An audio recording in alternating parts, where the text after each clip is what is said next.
Welcome to episode 8 of YouTube Millionaire. If you haven't seen any of the previous episodes yet, I highly recommend you watch at least episode 1 before watching this episode so you understand what this series is all about. Also, stick around till the end of this episode to find out how much OSFirstTimer and Terrified Mum earn me, as previously I kept profit on those channels hidden. Anyway, first up we have AstralPhaser, and like usual, 3 new chat videos were uploaded. These voice chats with me are open for anybody to join, but spots are limited, so often when people get picked to join the chat by the mods and it's their first time, they get quite excited. I'm so excited, and it's like 7:12 a.m. in the morning, and I don't even care that I'm screaming. And it's an honor. It's really exciting. Philip, I'm so happy I got picked. I'm very excited to be here. Sometimes though, the feeling of butterflies in your chest can pop up, as well as other nervous feelings. In fact, forget my explanation, hear firsthand how some people felt after chatting to me for the first time. I'm kind of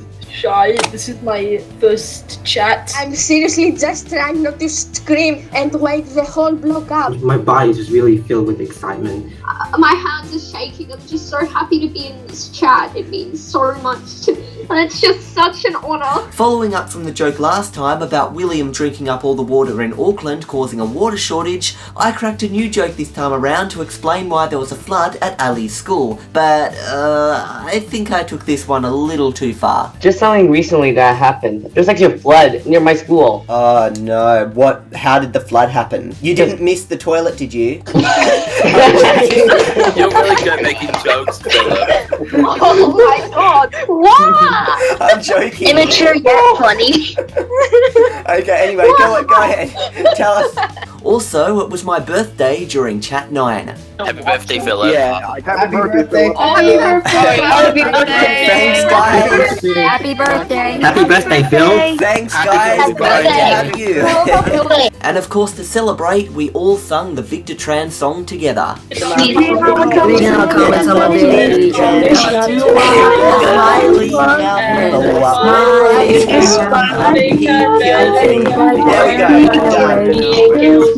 I completely messed the ending up. That was good. I would like Victor Tran to come to my house, except for not kill me.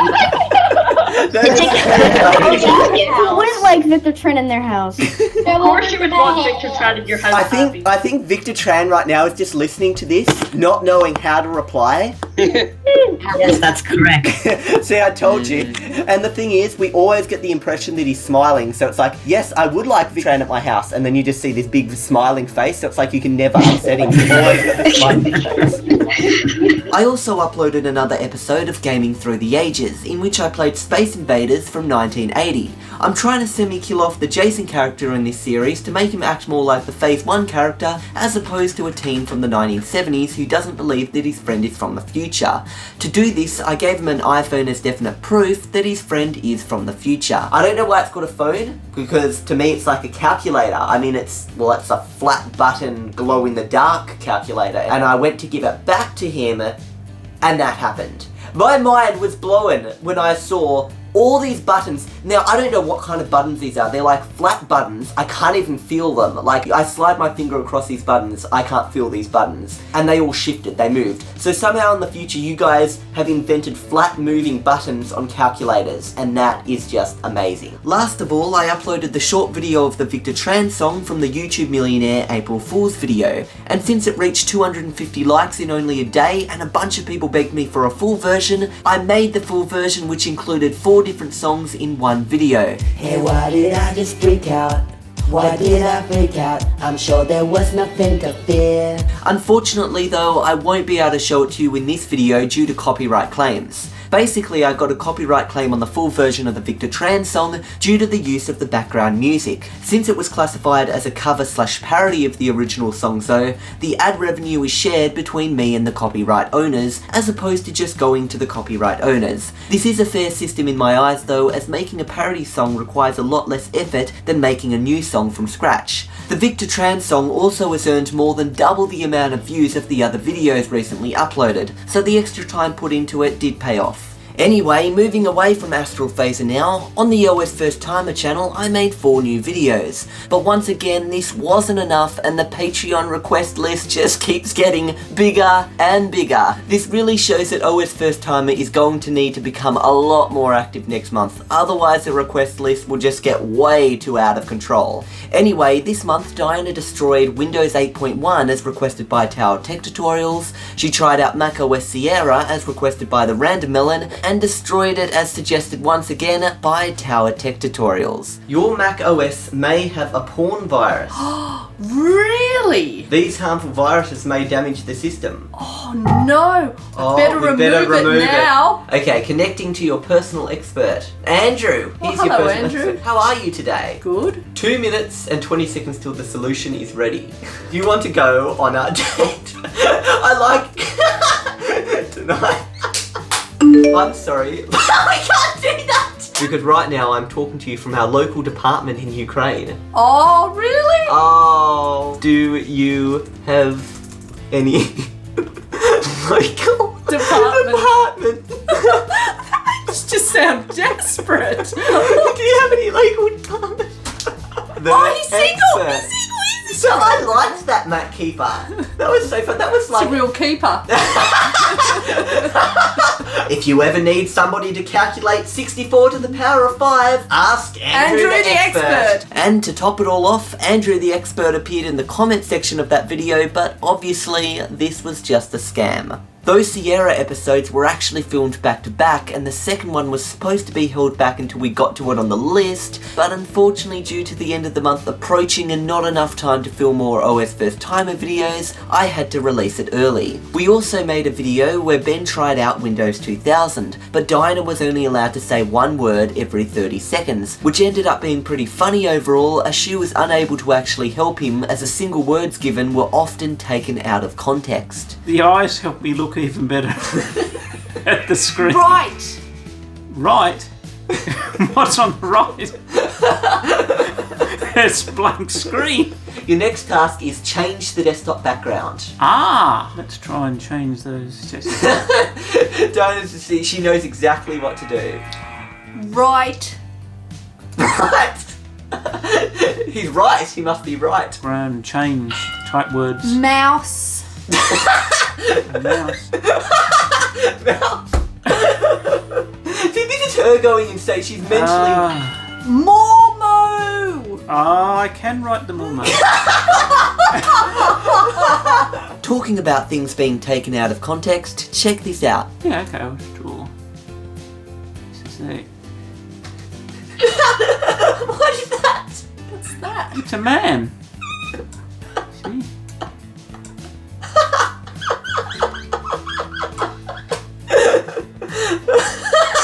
That's the weirdest looking man I've ever seen. HowToQuickly only got 2 new videos this month. The first video shows you how to check the physical location history on an iPhone, while the second video shows you how to hide folders in Windows 10. You may notice very subtle jokes and humour packed into these videos. Ever wanted to access the location history on an iPhone so you can check if your girlfriend's been cheating on you? Well, here's how to do it. Tap on settings.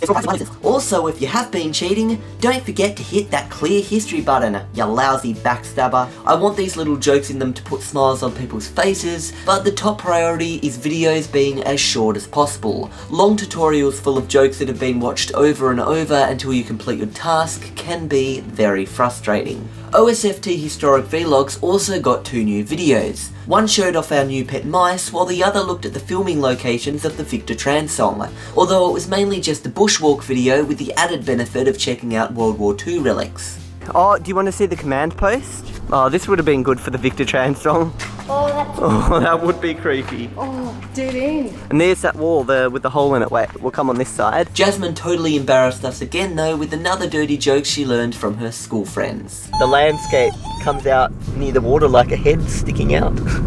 Okay, okay. What about a sticking out? Jazz? Yes, sorry, if you want to know what she said, you're gonna have to watch the original video. Moving on to ShiftOS now, Michael made 10 new public videos. First of all, on April Fool's Day, he released a fake ShiftOS 1.0 stable build, which was actually one of my initial primitive ShiftOS releases before I had added in any features. I hope I didn't make too many people mad. Now you guys can stop contacting Rylan about these bugs. New features this month include the new skinnable and customizable start menu, desktop widgets, and the return of Appscape for downloading more apps to ShiftOS. There were also many more new features added, but too many to list here. Like usual, there were also ShiftOS Hangout chats, development updates, and bite-sized tutorials, which can teach you how to add new desktop widgets, ShiftNet sites, and Appscape apps. In future videos, Michael plans to record each new video with a different skin made by a community member, and he will give them a shout out, so if you are interested in creating your own unique ShiftOS skins, or even just ripping them from other operating systems,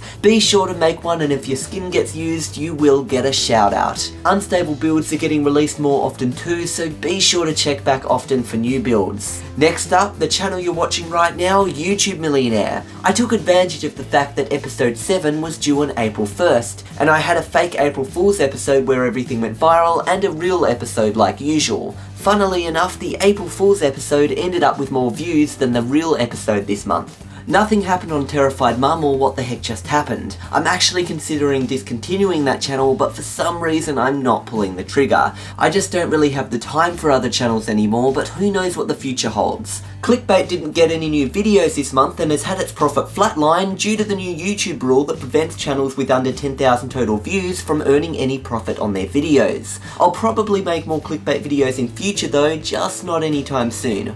Let's Explore was a little barren this month with only 2 new videos, a chat and a prank video based on my YouTube Millionaire prank, but potentially with the help of the lead ShiftOS developer Michael, Lance plans to start up an integration and funding plan for Let's Explorers called Project Latte. This was discussed during the 3rd Let's Explore community chat and will feature an app, database and potential donation system, so be sure to check it out and join the next Let's Explore community chat. Also, Mr. Jed385 came up with the idea of recording Let's Explore episodes in the dark. Yeah, if you're recording a Let's Explore in the dark, use your phone's flashlight.